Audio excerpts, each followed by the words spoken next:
जीजा जी, ये क्या रूप रंग बनाए हैं? ओहो, पगला कहे गए हैं जी? बानर के हाथ में नारियल मिल गया इसीलिए? हे भगवान, हमारी दीदी कितनी अच्छी है, ये कैसन अगुआ लड़का खोज दिया, काला कर लुट्ठा।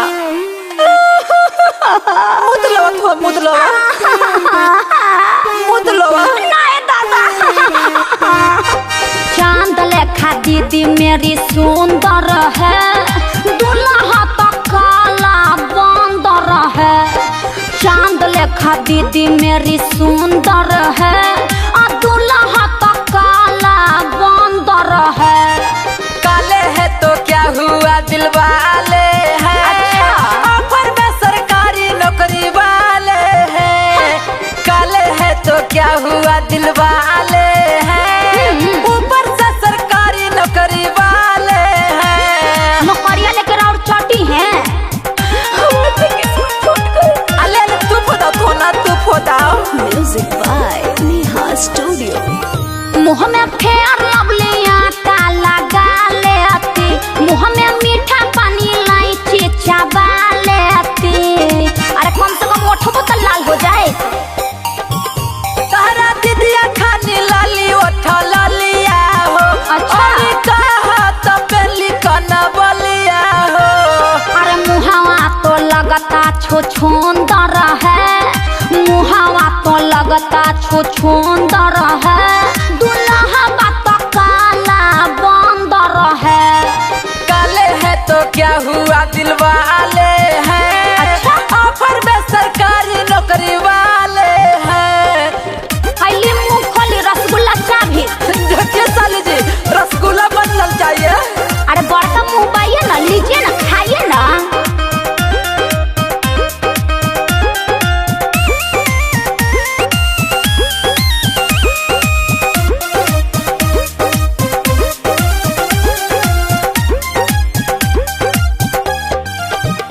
पिंटू विद्यार्थी अगुआ फंसा दिया जी, भक्का मुँहा दूल्हा वाला दिया जी। अरे तनी ठीक से खड़ा होइए, ठीक होने का ढंग नहीं है। हमर नौकरी होता बेसदिया जी। अच्छा। मम्मी पापा तोहार बड़े रजिया जी। ओम प्रकाश अकेला न गुजर है, ओम प्रकाश अकेला न गुजर है। दूल्हा बात काला बंदर है। काले है तो क्या हुआ दिल वाले हैं, ऑफर में सरकारी नौकरी वाले हैं। लाखों में एक है प्यारे मेरे जीजा, लाखों में एक है प्यारे मेरे जीजा। चुप हो जो दीदी यारे, खैबे बर्गर पिज्जा। आ जीजा जी खानदानी हुए। Burger pizza. ओम प्रकाश अकेला के गाना बाजिए ही जा। ओम प्रकाश अरे सखी है ना, आब सखी सेल्फी जीजा संखी चीजा।